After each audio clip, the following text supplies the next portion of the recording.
अक्सर लोग इस बात का रोना रोते हैं कि खेती में कुछ रखा नहीं, लेकिन जिन्हें कुछ कर गुजरना होता है वो रोना नहीं रोते बल्कि कर दिखाते हैं।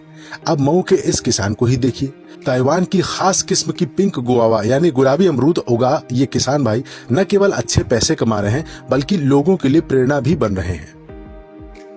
हम बात कर रहे हैं मऊ जिले के कोपागंज के युवा किसान भाई धीरेन्द्र कुमार राय की। धीरेन्द्र केवल किसानी ही नहीं करते बल्कि कृषि विभाग में तकनीकी सहायक के रूप में भी काम करते हैं।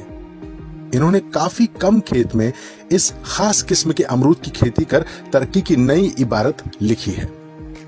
धीरेन्द्र की हमेशा से व्यावसायिक और मुनाफा देने वाली खेती में रुचि रही है। उन्होंने बाकायदा कृषि की पढ़ाई की है। धीरेन्द्र एग्रीकल्चर से मास्टर डिग्री धारी हैं। वैसे तो धीरेन्द्र किराए पर खेती योग्य भूमि लेकर विभिन्न तरह की बागवानी करते हैं, लेकिन अभी हम आपको एक खास पिंक गुआवा की बागवानी का ही किस्सा बताने जा रहे हैं। धीरेन्द्र के मुताबिक इस खास अमरूद का पौधा जब केवल 1 फीट का होता है तभी इसमें फल लगने लगता है। इसकी खेती में मात्र 6 महीने के अंदर ही फल लगना शुरू हो जाता है। अब आप सोच रहे होंगे कि इतने कम समय में अगर मुनाफा मिलता है तो क्यों ना इस खेती को किया जाए। फिर आपके मन में सवाल आ रहा होगा कि आखिर आपको इस खेती के बारे में जानकारी कौन देगा। इसका जवाब भी आपको धीरेन्द्र देते हैं। धीरेन्द्र ने द न्यूज ब्रीफ की टीम को बताया कि ये ताइवान की खास किस्म के ताइवान पिंक गुआवा हैं।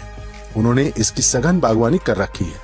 इसके पौधे में 12 महीनों फूल और फल लगते हैं। पकने पर अमरूद का गूदा गुलाबी रंग का हो जाता है। उन्होंने बताया कि बागवानी के दौरान 2.5-3 के मॉडल पर पौधों का रोपण किया जाता है। अंदाजन 1 बीघे में करीब 500 पौधे लगाए जा सकते हैं।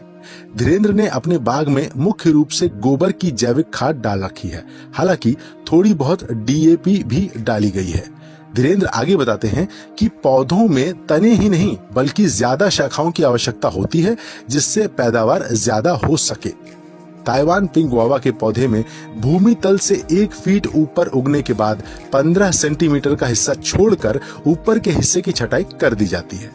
इससे एक शाखा 4 नई शाखाओं में बढ़ जाती है। पौधों के बीच की दूरी लगभग 6 फीट की रखी गई है और एक पौधे को लगभग 6 फीट तक की ऊंचाई पर रखी जाती है। अब आपको बता दें कि इससे होने वाली कमाई की कहानी। धीरेन्द्र के मुताबिक उन्होंने 1 साल एक पौधे में 150 शाखाएं निकालने का लक्ष्य बनाया है। 1 साल में कम से कम 3 बार फल लगते हैं। इस तरह से एक पौधा 1 वर्ष में लगभग 30 किलो फल दे सकता है। 1 बीघे अगर 500 पौधों का हिसाब लगाएं तो कुल उत्पादन 15,000 किलो के आसपास बनता है। औसतन 30 रुपए प्रति किलो भी अगर कीमत लगाई जाए तो 4.5 लाख की मोटी मोटी कमाई दिखती है। हालांकि अमरूद की ये प्रजाति सामान्य अमरूदों की तुलना में बाजार में महंगी बिकती है। अगर कोई किसान भाई धीरेन्द्र से इसकी बागवानी सीखना चाहता है तो उनसे 8115908270 पर संपर्क कर सकता है।